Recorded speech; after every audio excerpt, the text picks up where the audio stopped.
Hey, everybody. No, I'm just playing. I'm here. Let me get into this with you real quick. Okay, so I'm brave today. I'm strong today, and I'm going to be very kind. And it says be pretty. But I believe every human soul is beautiful. So if you're watching this, you are amazing. I am human. We are human. This is to get to know each other. It's an interview based upon how our thoughts and our views are based upon how we were how we were taught, how we were basically our minds were trained growing up. So I am Sally. I'm 33. I was born in Morgantown, West Virginia, but I lived in Pennsylvania my whole entire life. So I only lived there for about a year after I was born. Moved to PA, and I've been here ever since. Um, my mom is alive. My father's deceased. He's been deceased since I was a young child. I was like a couple months old. Um, my grandma and my grandpa helped raise me on my mom's side. My dad's mom and my Aunt Mary were a big, huge part of my upbringing as well. Well, they weren't a huge part of it. They were there though. They were involved a little bit here and there. So for that, I'm grateful. Um, how's my disciplinary environment growing up? We got fucked up, at least until I was around 10 or 11. If we did some off the wall stuff, we knew better. But when I became 10 or 11, it was like my mom had her own thing going on and her own issues that she had to handle in her mind. And her mindset wasn't on to raising us kids at that moment. And we kind of rebelled, and I got sent away to foster care. So I've been in foster care. I know how that works. I was there for 3 years off and on. And I guess I could say I've lived with my mom, and she was a part of my life, but she's not who raised me. The Lord above is why I'm still able to sit here and speak this to y'all, because He held me together and raised me.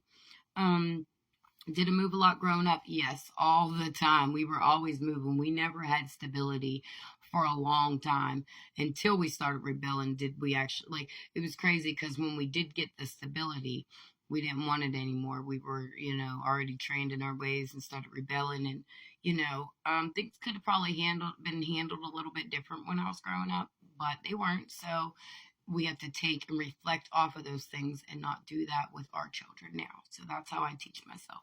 Um, it says, so did I move a lot? Yes. What's your most memorable childhood event, whether it's good or bad? My most memorable childhood event would be when I did end up in foster care. I went into my this room that I had, and I was roomed by myself because she had rooms downstairs for the older kids and the one room upstairs. And I wanted the room upstairs because it was empty. So I wanted to be by myself. I'm a loner. I'm always by myself unless it's with my kids. But anyway, I had hundred thousands of ladybugs. There were so many ladybugs. Love ladybugs. They were all over the side of my bed. I had a full size bed. I always remember they were all over the right side of the bed. They used to come in the window frame. And even with the window shut, they came in the window frame, and they were up all over the fan, and they were everywhere. And I was afraid at first, that they were going to crawl on me and da da da da, because they were small little, insects. Well, at least that's what I thought anyway. Well, it kind of helped me stay a believer inside those ladybugs, because now when I see one, I'm reminded of where I came from, so it's pretty cool. Do I have any siblings? I have two older brothers, two younger brothers, and my sister, sadly, she was shot and killed on September 16th, 2010. And not intentional, hey, I'm going to kill you type stuff. At least that's not what I believe in my heart. But wrong place, wrong time, and now she rested in heaven. I lost a lot of good friends to the streets and to gun violence, so we need to stop violence. We need to be able to be grown. We need to be better. We need to do better when it comes to those things. If they're not in your face trying to kill you, trying to take your life, and it's not that serious, you don't have the right to go out and take somebody else's life. I don't have the right. So relationship status. I'm single.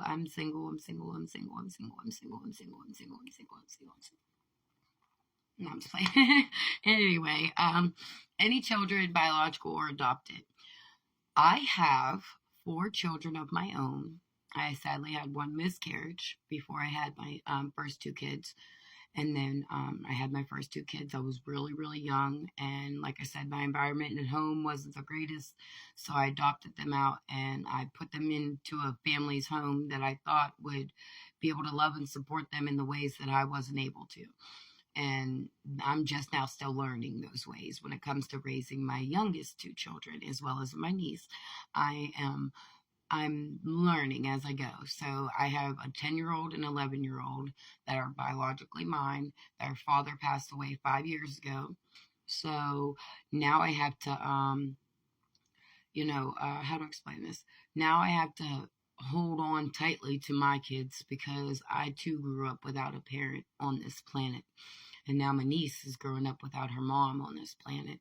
And the way the devil works and the way he snatches our soul, like, we come up with so many excuses to do wrong and keep inflicting pain on other people. We really don't see that, we don't feel that pain. We can walk around saying we understand, we understand, we understand, but until our actions actually show that we understand that pain, those are just words, real stuff. Because I've been through so much with my family and with myself in my own, recovery, that I've learned that it is okay to make mistakes, but it's what you do after you've realized how deep of a mistake it was. It's the actions and the steps you take to make things not right, because sometimes you can't make things right, but to make them better, to learn from it. It's a stepping thing. Like, if you're gonna keep stepping down here, you're gonna stay down here.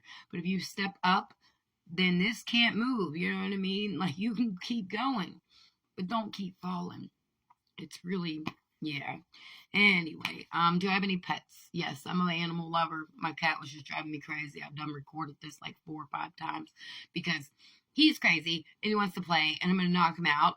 But I finally put him over there on the couch and hopefully he stays there for a little bit so I can give y'all a little bit about me and how I'm human, just like you. So we're what? 7 minutes, 30 seconds in. Okay, so I got 10 minutes. Okay. If I could change one thing about how I was raised, what would it be? I would change the fact I would love to be a part of my dad and all that stuff, but I wouldn't know what I know now if things turned, if they were a little bit different on that level. So if I could change one thing about how I was raised, it would be that my mom would have the mindset then that she does now. Like, because now she's changing and I see it in her. And yes, sometimes she still has her ways. Everybody has their own selfish ways. I do, you do, we all do. But see, I would change the fact that she wasn't, there for me the way that I needed her to be mentally. Because that would maybe an eye opener and a help towards my first 2 children when I had them. If I would have known better, if I would have felt better, then I would have did better. But I didn't know better. I didn't feel better. So I didn't do any better. Anyway, what's the oldest thing I own? It could be literally anything. My grandfather owns, he did own, sorry, he's in heaven now. He owned a Lionel train, like the old Lionel trains that go around the Christmas tree. I have the front piece to it. Literally, it's amazing. It's old. Everybody's like, sell it, Sally, get money for it. No, I don't want no money for it.